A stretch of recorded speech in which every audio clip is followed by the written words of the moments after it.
as Victoria of England. We're not talking about any of the new leaders just yet.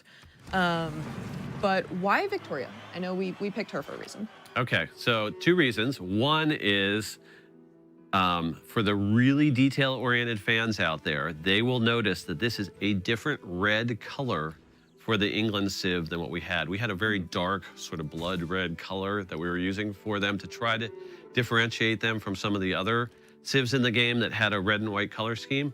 But we have totally changed the way we do Civ colors now. We have what we call a jersey system, so that every Civ in the game has 4 different primary and secondary colors that they can switch between. And so we are now setting things up so every Civ can sort of have the true colors that's maybe right from their flag or right from their coat of arms or whatever. And so that now we've sort of made England into a true, well, that's a great result. We just got a relic out of the first Goody Hut. The England color has been tweaked, and what happens if you have another red and white Civ in the game, it will just automatically flip to one of the alternate jerseys. So that's a great new feature, and we've been able to do things. I think we might stumble into Australia in this game, or I know that they're in this game. I'm not sure whether we're going to meet them in the gameplay we have now, and people will see that Australia has been switched to a more traditional color scheme for them, finally. I think there's a lot of people that are going to be very happy so about they that. were a little too close to Brazil before. Both those countries really like their green and yellow, but we now have Australia where it should be. So you can see where this is going down a pipe when Ed's saying, and Brazil was too close to this one, and this one was too close to that one. There's a lot of Civs in the game. Right, but this enabled us to do a lot of things with it, including putting in colorblind modes into the game now, because we've been able to uniformly put a new system in for this. And this is just one of course, this doesn't necessarily have anything to do specifically with Gathering Storm, but as everybody knows who's been with us for a while, whenever we release an expansion, there's always all kinds of updates that trickle out to the rest of the game. And once you hit 40 Civs in the game or so, you're running into problems with this kind of thing. So the other reason we picked England is because England was such a key driver during the Industrial Revolution. England actually adopted the nickname for themselves, the Workshop of the World, because they were, sort of a trade hub for everything that was going on worldwide in the 19th century. So we have removed the old British Museum civilization trait from England, and we have gone ahead and given them a new Workshop of the World one. Ooh, so here is the screen. We'll leave this up for a few minutes so that everyone they'll in the online screenshot it. It'll be all over the internet in a second.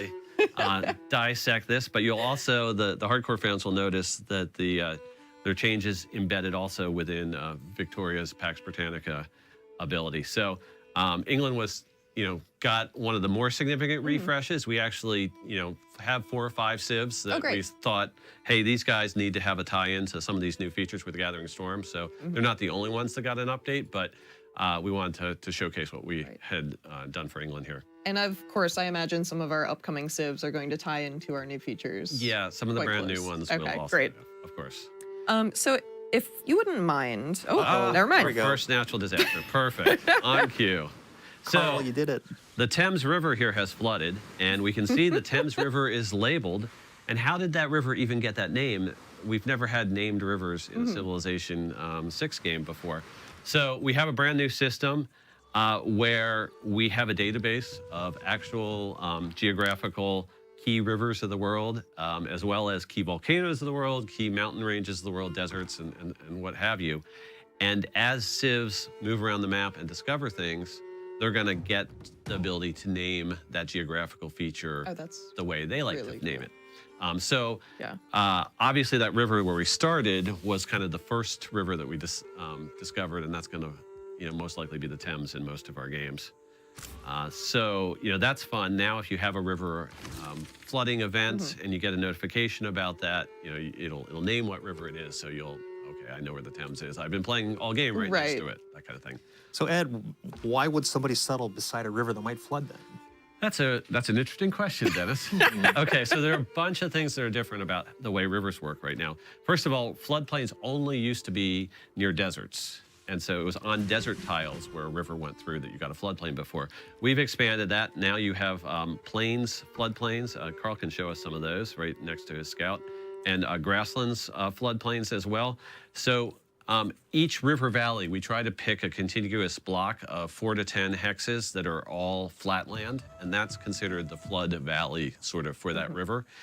And all those tiles get marked as floodplain tiles, and then when a river flooding event happens, those are the tiles that are going to be affected. So what's going on there? So even though a tile might be a floodlands plain or floodlands grass tile, that doesn't actually start with any extra fertility over what a normal plains or grassland tile would have.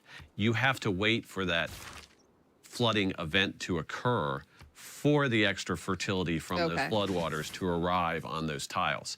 And so now we have dynamic yields coming out of the tiles. It will change and build up as the game goes on. So that's actually the reason you want to settle on those floodplains. So actually, Carl might want to do us a favor here and turn on the tile yields along our river valley, and we can see exactly. So for instance, the tile to the southwest of the copper tile has picked up an extra food, and then we've got, looks like we've gotten some extra production on the one to the northwest of that. So that's an example. You pick up a couple spots of fertility. We can actually open up our climate screen, which gives us sort of detailed information about what's going on with all the new weather and climate systems. There's an event history tab there that'll allow us to review the floods. And so we can see that the one flood that we've seen was a major flood of the Thames River. It's on the Lemuria continent, which is where we're starting out here. And because we hadn't built anything yet, nothing was damaged, but there's an indicator there that 3 of the tiles picked up fertility, which is like the food and the production that we saw there. Now, I'll just add, this is a great example of what this whole environmental game, the environmental effects game that I added, really contributes to the title, because you're not just playing against other players anymore. You're not just playing against other leaders. It's this whole dynamic, living, breathing world that you get to make decisions about. Like when Carl put down his first city, he knows he's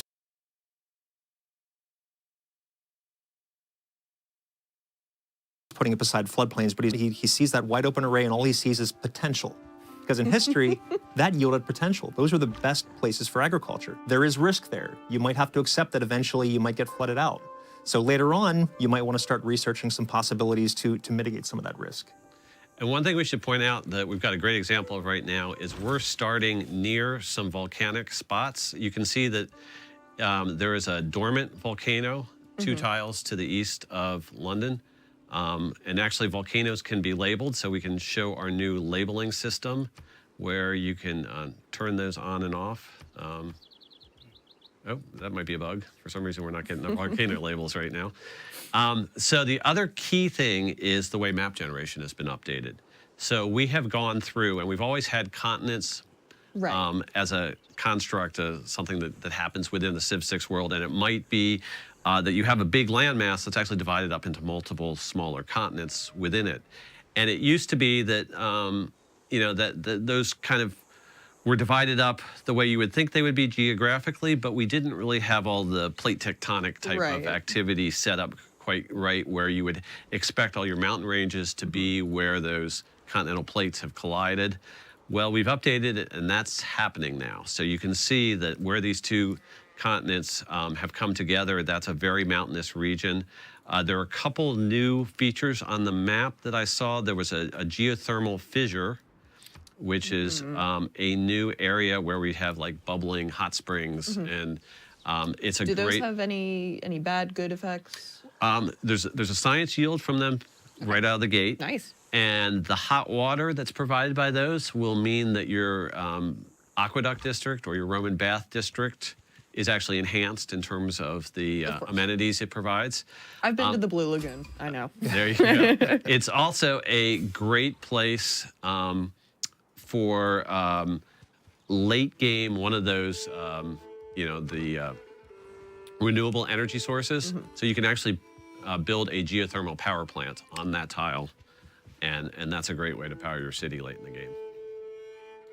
Have we talked much yet about the different kinds of power and fuel resources and what kind of like how that changes throughout the game? One thing people might have noticed is one of the abilities that England picked up. We try to make sure that all of our civs have abilities that span as much of the game as we can. Now, England historically really started to shine later in world history, sort of, from the Renaissance on.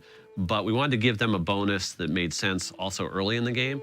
So iron and coal resource deposits, England actually gets to have an extra output from those. They get an extra point of iron or coal every turn of the game. So a great strategy here is when you're starting a game as England is look for those iron deposits, and you actually can produce swordsmen faster than anyone else can because each iron deposit on the map is normally producing 2 a turn.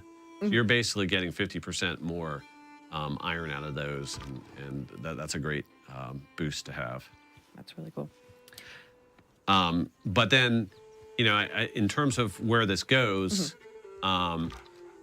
you'll see, I'm not sure if we'll get the swordsman in the gameplay here. That's probably a little bit too far. But there is an upfront cost for them, and swordsmen only have an upfront cost. You don't have to, once you've built their sword, they're good to go. Yeah. But it's some of the later game units where we feel like, to fuel your tanks, you need to have oil per turn. And so there may be both upfront costs and per turn costs for some of the later game units. So we're in a very deserty region over there with that, what was it, a scout? Yeah. I've noticed that when I'm playing, certain events, certain climate events happen in certain regions of the game. How does that work? Okay, so that's one of the things that we found with while developing everything was that we wanted to start with the flooding and the volcanoes because those were sort of very built into the terrain, and it was events that were happening based on dangerous areas that you have chosen to settle. But the more we played the game, and we've tested it a ton over the last year, we definitely realized that there were parts of the map that were less dangerous, that and also had less opportunities to get at those extra yields. So they were just becoming a little bit less interesting. Okay. And so we wanted to spread the environmental effects out across. More disasters. We kept getting that feedback. So we felt like we were hitting on something that people were enjoying. Shaka.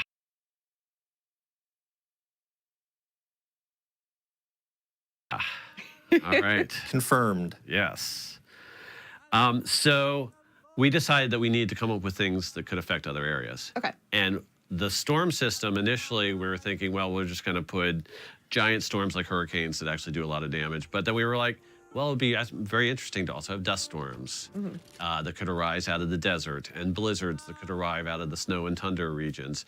And then we put, we thought, well, we're missing something that's going to arrive from the grasslands or the plains.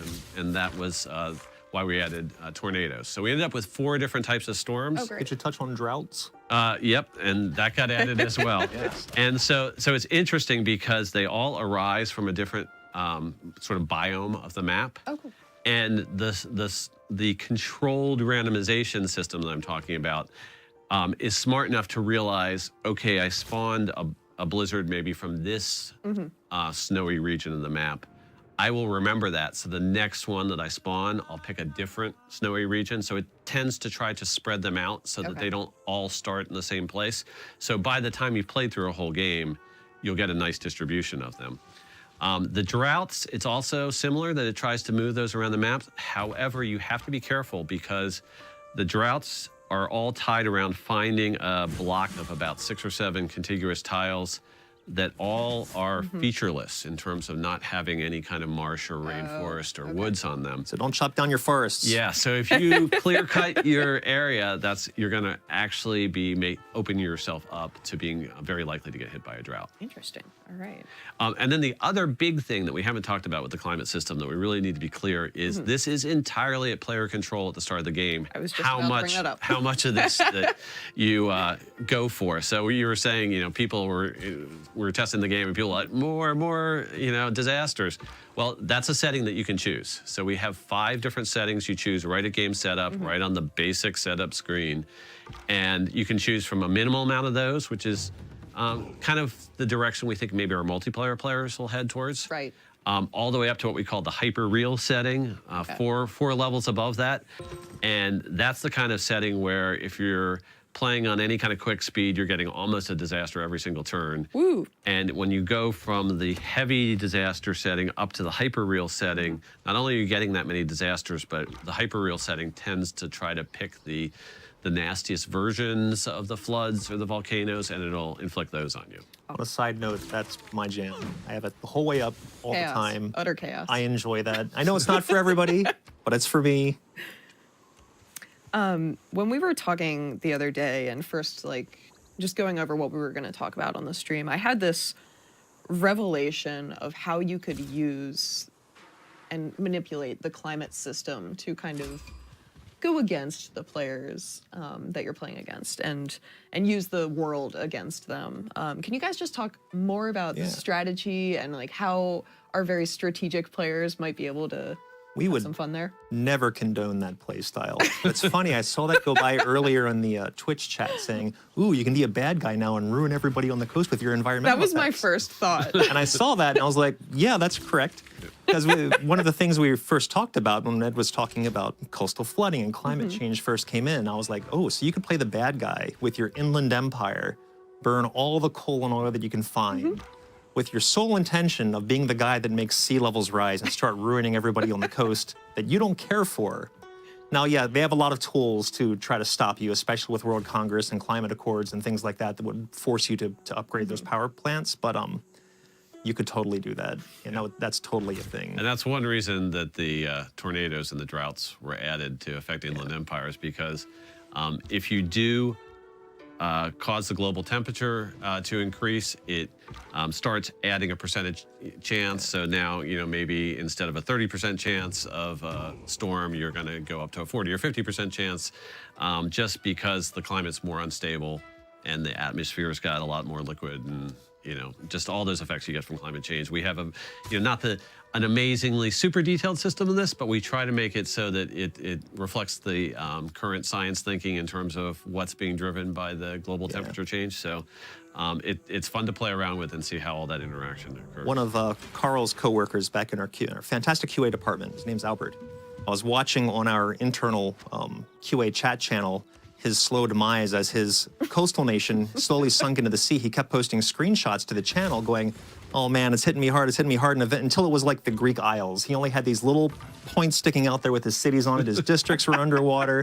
It was the saddest thing I've ever witnessed, but it was a great, it was a great example of the system when you ignore the system entirely, ignore climate change entirely, and watch everything on the coast just start to sink, and the sea ice is all fading away. New passages open up, oh, but your city's underwater. You know, it's a great bit of storytelling that's added to the game that's not just dictated by the other players.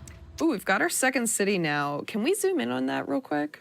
And I should take a second to introduce Carl, who is playing for us over here. He is our lead QA tester for the game, and he is a Civ guru and actually taught me a ton about playing when I first started here at Firaxis. And he's also defeated me in some of the live stream multiplayer games. So Carl plays this as a full-time job every day, and then he goes home and he's like, what do I want to do? I'm going to play Civ 6. And he goes home and he plays it for enjoyment when he gets home too. So yeah, we no longer have any kind of challenge streams where we're like, ooh, we should have Ed play somebody from QA because Ed will lose. Yeah. And that's never a good idea. Outback Tycoon. Outback Tycoon. But otherwise, that's where we'll hang our hat. Yeah. So wait a second. This second city that we founded looks a lot different than it used to. It's a very interesting looking And the fact that city. it's a coastal city, it looks like I can dock a ship there now. So I think we are giving a shout out to the fact that coastal cities have played an integral role throughout all of our games. They have. The other interesting thing is we just met China. After the Zulu, we met China, and the civs that have been put into this game as the ones that we're going to bump into have actually been carefully selected as some of the civs that have gotten bonuses related to new systems that were added for Gathering Storm. So China has received an update, and it is somehow related to that graphic that we were looking at in the city. So we'll leave it at that. All right. Excellent. So what is the feature that you are most excited, not about like coming up with or designing or anything, but what's like the most fun for you to play? I actually love some of the new civs, and so I know we're not talking about this today. So I'll have to control my excitement. I also love some of the things that we're doing for the new victories. So I'm really excited that we're going to get to go there. But in terms of things that we can show off here, you know, I'm just a huge geography nerd. I'll absolutely own that. And so the fact that we now are naming things on the map, that the labeling is there so you can turn on and off labels and decide whatever you want to do in terms of making your world look like it's a map, making your world look like it's a Civ world. That's all possible now. You know, I actually love the game of starting out in the first 10 or 20 turns of exploration, and I run across a geographical feature that my explorer didn't name, that the name was already there. And I'm trying to decipher, based on my reasonably good but not excellent knowledge of world geography, does that give me a hint as to what Civ I'm about to bump into or not? So we feel like players, as they play with Gathering Storm, are going to get really, really good for their bar trivia leagues. And, you know, if you're playing that kind of thing and you love geography trivia games or whatever like that, Gathering Storm is definitely going to help you. We also know that the mod community is going to go nuts with this because we have a database of like several hundred world rivers, and so we might have, you know, 2 or 3, maybe 4 for some of our civilizations. But if they want to go nuts with populating that with all possible major rivers for each of the civilizations, I can definitely do that as well. I've got 2 favorite features. One of them is normal, one of them is a bit warped.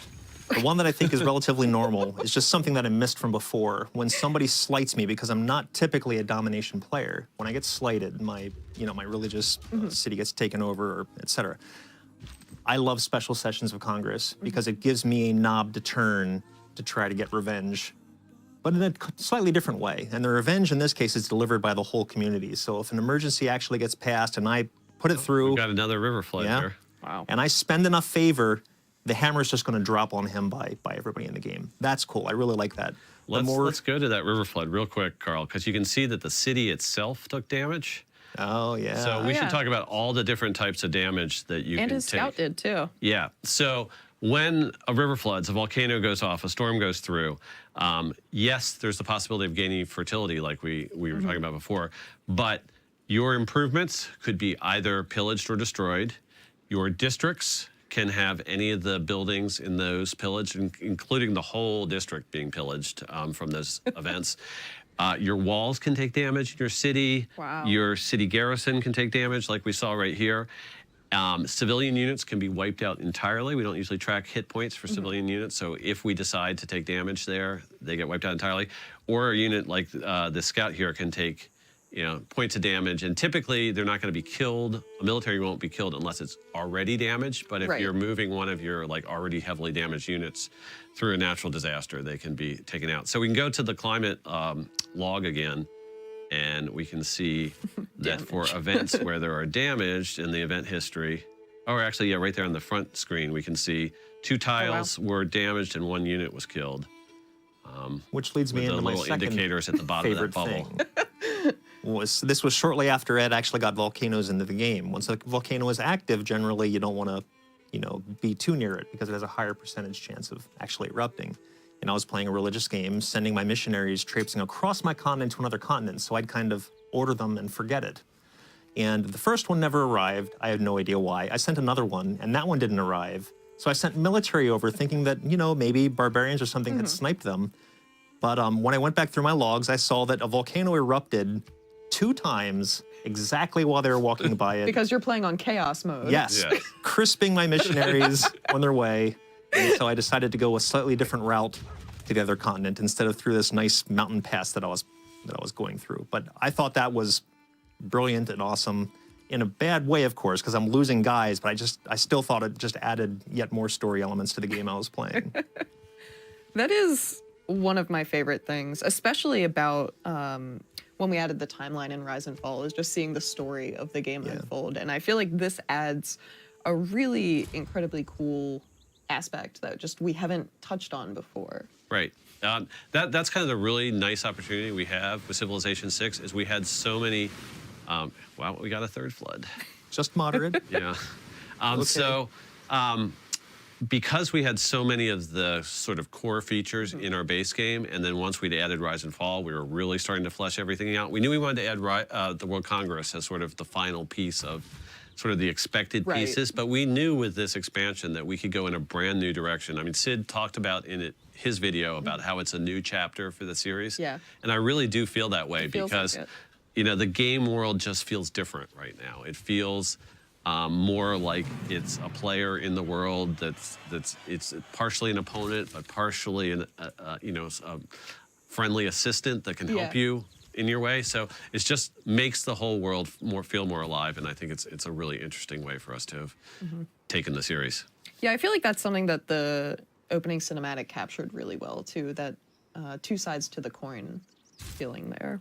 I know we've got a couple new people that have shown up in chat who look a little bit scared of all the flooding and people dying and the amount of power that the world now has. So I do want to remind for the new people that are here that this isn't just random. There are good things that happen when you have flooding. We get the fertility. That actually happens with most of the disasters. Yeah. Whether it's, you know, a storm that comes through like a hurricane, a volcano erupting, everybody knows that, not everybody knows, we do now. Everybody in our building now knows, because of Ed, that volcanic soil is actually some of the most fertile soil in the world. So even when a volcano erupts, if you take damage, it is short-lived damage. You're going to rebuild, you're going to repair, and those things will now be even stronger and yield more results. So it's part of your strategic thinking, where you place your cities, what you build next to these risky locations. You want them to be simple enough that you can repair them. Like if you're building improvements next to them, that's much easier. You walk a builder over and you just do the typical repair that you would normally do, and now it's stronger. However, if you decide to make an evil layer of a scientific district between 3 different volcanoes, you're going to be doing a lot of repairing, but it's still an awesome place for a campus. Yeah. So it's a trade-off, and it's a whole level of thinking now when you're playing versus the environment, because you want to put cities down, obviously, in strong places, but you have to take some of these other things into account, and that's just amazing. I thought it was fascinating when I started looking into all this that we obviously took a lot of inspiration from what happened at Pompeii. As one of our best historical examples of what we wanted this system to feel like. And the more I started looking at it, I was like, there are still hundreds and hundreds of thousands of people that live within 10 miles of that volcano, and that volcano is still active. But it is such a fertile breadbasket region for Italy that they can't not settle that area and farm that area, because the risk of disaster just doesn't happen that often, so they might as well enjoy those hundreds of years where they're safe and everything's good. And we actually had an interview with an Italian journalist yesterday, and we were describing all this to him. He's like, yes, those people are crazy, but yet they still live under the shadow of historically famous volcanoes. Yeah, absolutely. So how does all this play into some of the things that we added in Rise and Fall? Are there some interesting synergy there? Okay, so we can open up the historic timeline, and Carl can show us that the very first thing he did in the game was settling the city of London. That was a brand new historic event, because the citizens of London adjust to their new home and keep a wary eye on the nearby river. So that is, your interaction with the planet, what you're doing with these volcanoes and the floodplains, that's noticed by the historic moment system. So that is absolutely something that players will get rewarded for taking some of those risks. And so we've updated the game with quite a few new historic moments, the new bringing power online, empowering your cities, all those kind of things, some of the late game things that we've added. Those are all reflected in the historic moment system. Now, Carl briefly opened the governor screen, and we can go back to that. And people are going to love looking at this once we open up. Why don't we pick one or two of these governors? You can certainly, players who know this well will see that some of the bonuses have moved around between the governors. And so let's go ahead and take the two that Carl has already promoted, and we'll show that we have some brand new promotions for them. And this is something we'll get into more with some of the other live streams, but for now we'll just let people know that this is one of the areas of Rise and Fall that we knew we had to rework it for a couple reasons. The strategic resource system being different was one of those. And so we went ahead and we did that. But we said at this point in time, we're moving enough things around. Let's look at all the governors. Let's rebalance them. Let's try to make all of them really appealing to players, depending on what you're doing in the game. Right, right. All right, back to gameplay. Now, how about emergencies? I know you'd mentioned a little bit with the disaster emergencies and how that kind of fits into World Congress. Yeah, it's through the special session mechanic that Dennis was talking about. But one thing people will note here, there's a new item up on the top toolbar, right to the right of the tourism icon. That's the diplomatic favor currency that is tracking. You don't normally get that early in the game. You have to get into one of the classical era governments or become suzerain of a city-state to start earning that per turn. But it's very cool what that does for you. It's not something that you only need if you're going for the diplomatic victory, because there are a lot of powerful things you can do with the World Congress if you have enough favor to get things, all the votes to come out the way you want them to. And one of the really cool things you can do is be the expected target of an emergency, but block the world from actually putting that emergency into play. Oh. Yes, that is fantastic, because the AI obviously can call special sessions as well. So if you're wronging them, if you've played your cards right and you're preparing for this epic takeover of the world, you would have been masquerading as the friendly guy the entire game and banking all of that favor for this moment when you do your big invasion, and you can actually stop people from calling emergencies because you have all of that favor banked. So converting cities, taking city-states, you can just nope, nope, nope. When they're saying, this is an emergency, we need to take this back, you add all your favor and block it from happening. So it looks like Chin already has racked up some favor in this game, and he just offered to trade some of it to Carl. So that's another example. You can trade favor, too. You can trade favor. All the new strategic resources, with them being itemized at a much more granular level than they were before. Those are great things to be trading. So the trading table is a lot more active than it was, or at least there are a lot more sort of ways to go with what you're doing with the trading table. Throughout the stream, Dennis, you have mentioned certain things that make me very nervous about ever playing against you again.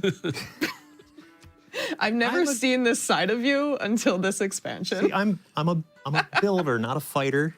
See, I had to play on words there. I like to build the big empire. I like to get along with everybody. And yeah, whenever I'd play, unnamed games in the past, I would always be the paladin, and I'm one of those people that plays the good guys. So if emergencies are called for somebody who slights somebody else, I'm probably going to help take that back. The environmental disasters enable me to get a little bit of that pressure release out in terms of adding some chaos to my game, but still being the good guy, because it's the environment, and I can actually game that system to watch how things happen and how I can improve the yields that I might already be getting in my cities, to make my cities better by managing that environment. And Carl, go ahead and bring that government screen up again, but don't scroll it anywhere.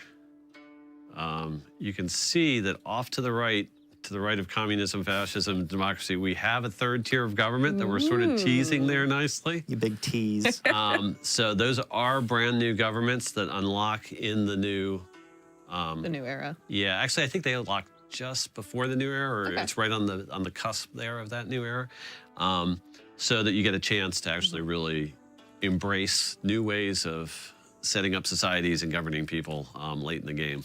So you guys got to play a little bit with like potential future fiction there. That's something that we don't typically... and one thing we have talked about, I can reveal this much about the future era, is that part of the tech tree is something where we didn't actually have any historical information about how these things are going to unlock over the next 50 years. Right. We don't know which things sort of is really a prerequisite for getting to that next big exciting innovation.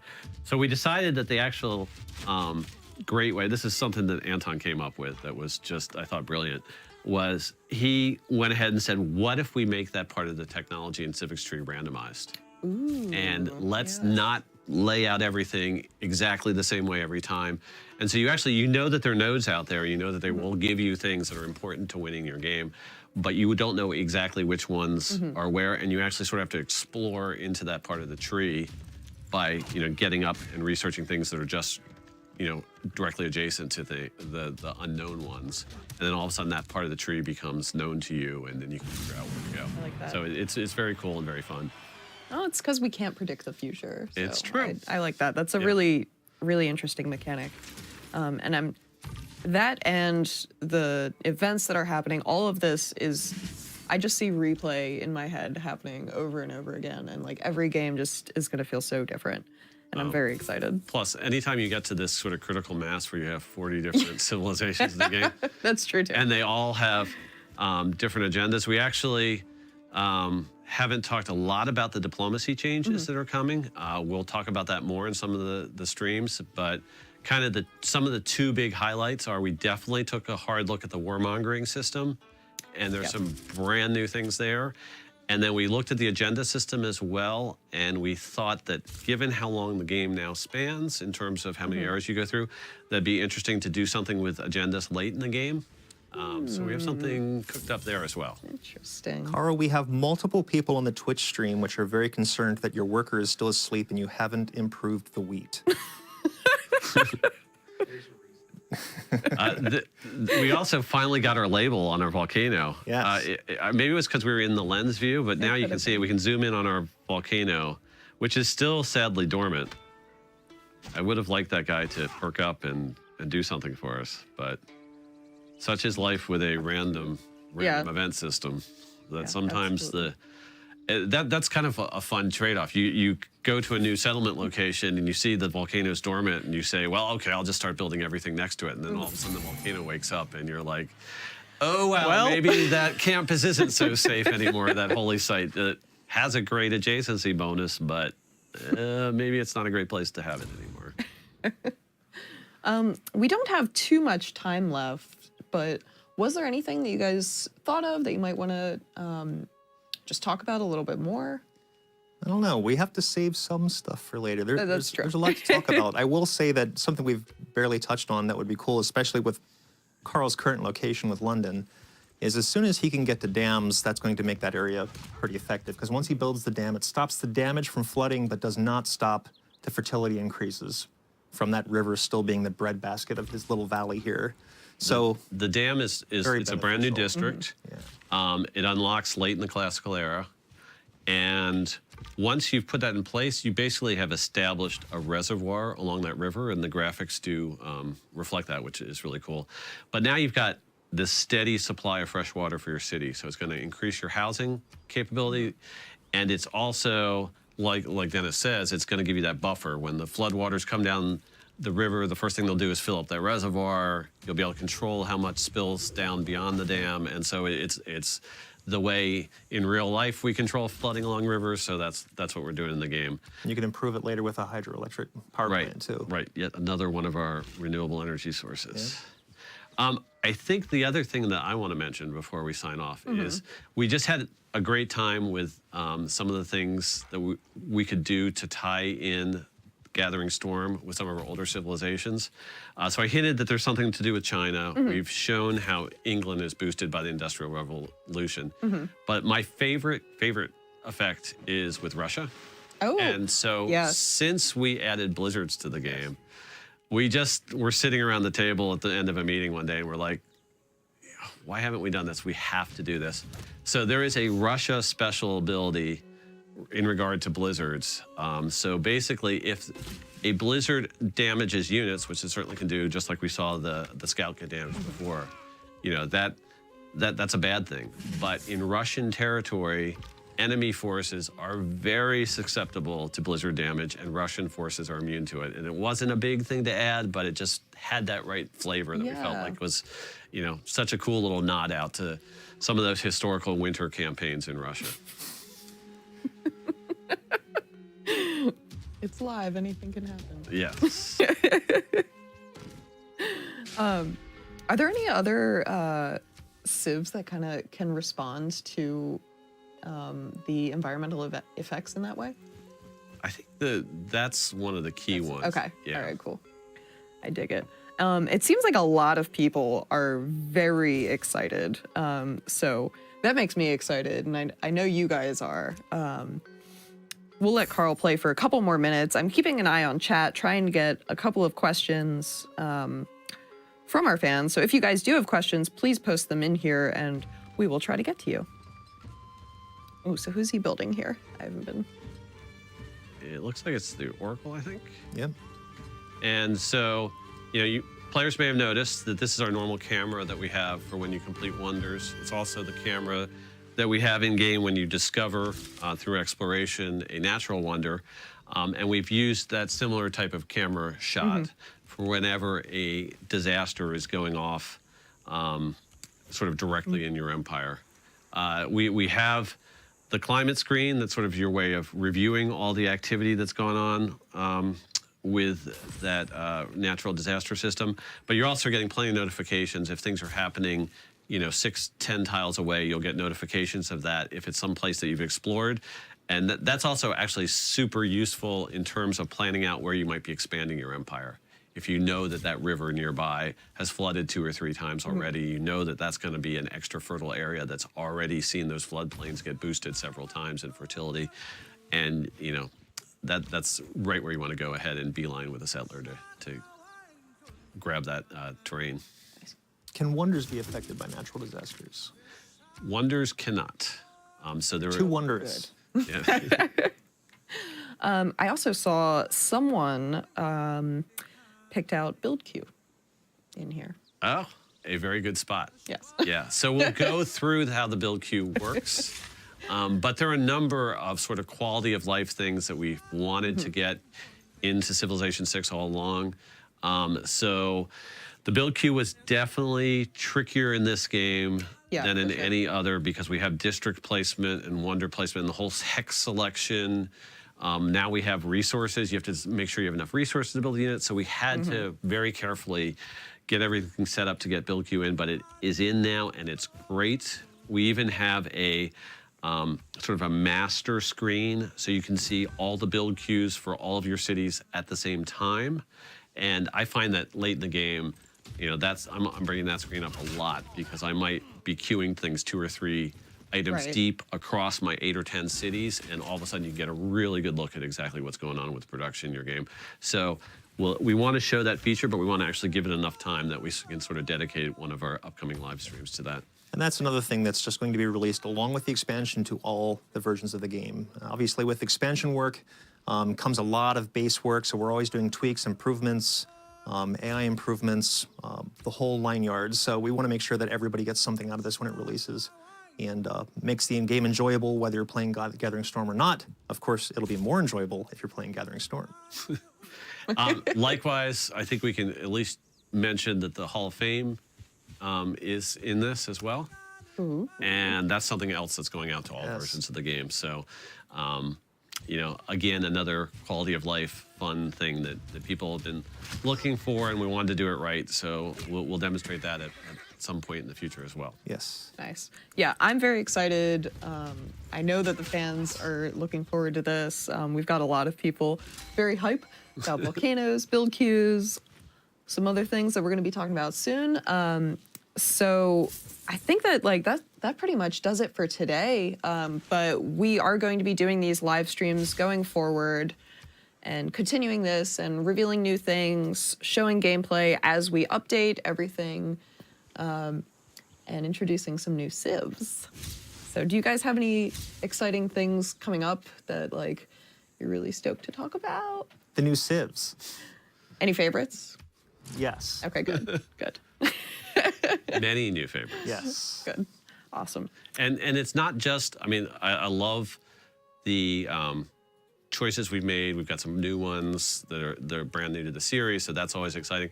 But I love the old way favorites, of we have old course. favorites, of course, as well. But just the way the gameplay revolves around each one of them, I feel any of them I'm good to play right now because they all have that unique feel that really gets me excited to play them. Great. All right. Thank you again to everyone that tuned in today and got the first look at Gathering